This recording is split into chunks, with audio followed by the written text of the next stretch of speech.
Okay, hear me out. I know I said that I didn't want to keep talking about these text messages, and I don't. But I thought of another point that I haven't heard anyone else talk about. Maybe someone has, but I haven't heard it. And so I wanted to make this point. Now, as most of you probably know if you've watched this channel, I'm a lawyer. I'm actually a former prosecutor. And when I look at criminal cases like this and investigations, I think about the evidence in terms of how a prosecutor or a defense attorney might use that information, how they could get it into evidence, how they can use it, would it help, would it hurt, all that kind of stuff. Now, with respect to these text messages, people have rightly pointed out, I've myself included here, how suspicious these text messages sound, especially coming from someone who is 22 years old. Because if you know young people, they don't text like that. And so it just is highly suspicious. And not only the way in which Tyler Robinson supposedly texted and the things that he said, texting in complete sentences. I mean, these kids don't do that. Using correct punctuation, commas and periods and all this, they don't text like that. They text in, words and phrases that only young people understand. They use acronyms that make no sense. I have someone exactly Tyler Robinson's age in my life, a 22-year-old male, and I could tell you for a fact, he does not text like that. And not only do they use words and phrases and acronyms that make no sense unless you're a young person and you know what it means, they use made up words. So they'll use words that aren't even really words, and you're like, what the hell does that mean? Or they'll use real words, but they don't have the meaning that you and I associate with those words. They have completely different meanings. So this person in my life will text me, and by the way, I have a lot of people in my life who are younger like this, but this particular person is a 22-year-old male just like Tyler Robinson. And so he'll text me, and I'll have to text him, I don't even know what the hell he just said. I'll have to text him back and say, what the hell does this mean? Or I'll text him a question, and he'll respond, and I have no idea what he says. And then I'm like, you know what, I'll just call him. So I pick up the phone, and he's like, what? I'm like, didn't you get my text? And I'll say, yeah, I got your text, but I don't know what the hell it means. So what the hell were you saying? And he gets all annoyed. Anyway, so you understand this. It makes no sense. But I'm thinking about this as a prosecutor would. And I've taken great pains in my videos to tell you that I'm only raising questions. I am not saying that these text messages are a hoax. They may well be real, but there are a lot of real, very legitimate questions that we should be asking. And it pisses me off when other people try to shut down that conversation and say that, oh, if you even question what law enforcement is telling us, then you're some lunatic conspiracy theorist. Now, if you're putting on my prosecutor hat, just assume for argument's sake here that this is a frame-up job, right? And these text messages are fabricated. They're trying to frame this kid, right? Just for argument's sake. I'm not saying that that's the case. We're just, for purposes of this video, we're going to assume that for a minute. Well, if you're going to fabricate text messages to try to frame this kid, then those text messages have to help your case, right?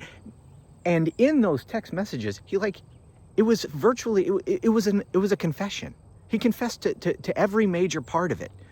The why, the when, the how, all of it in excruciating detail, in full and complete sentences with, with punctuation and everything. So it was, in that respect, it's perfect because it proves your case. You want to offer this as evidence against this person, these text messages, if you can get them into evidence and you can connect it to this kid, those text messages prove his guilt, right? And so it would make sense that you would fabricate it in such a way that his guilt is clear and that those text messages are easy for anyone to understand. The problem with doing it that way, however, is that it doesn't strike people who understand young people as being authentic, as we've talked about. So you could do it that way, as these texts are written, or you could try to make it sound authentic as coming from a 22-year-old guy. And if you did that, then you would use all kinds of acronyms. You would do sentence fragments. You wouldn't use punctuation, no commas, no periods, no complete sentences. You would use made-up words. You would do inside jokes, things that only your friend would understand. You would use words, but not in a way that has the meaning that most people give to that word.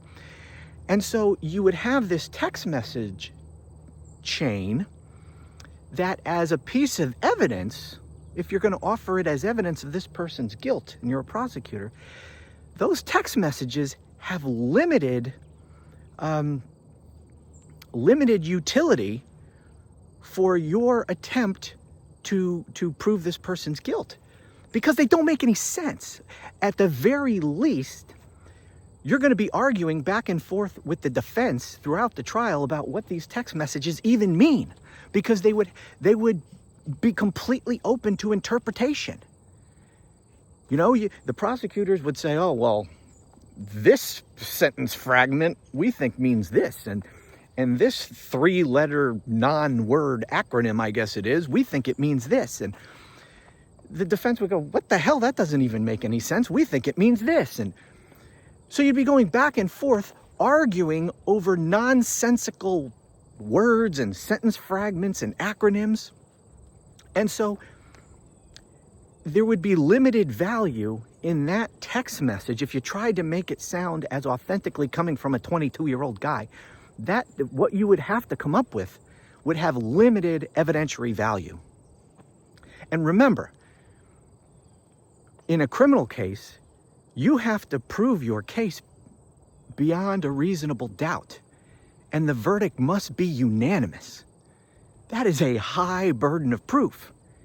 And if you're trying to use these text messages to prove this person's guilt, and everything that's in those text messages, how he planned it, when he planned it, what he used, how he did it, all of this, his motive, all of this stuff, if you're going to use it to prove that, and you're using sentence fragments and all this made-up shit, I don't know how useful an authentic-sounding text message, how useful that would be to you as a prosecutor.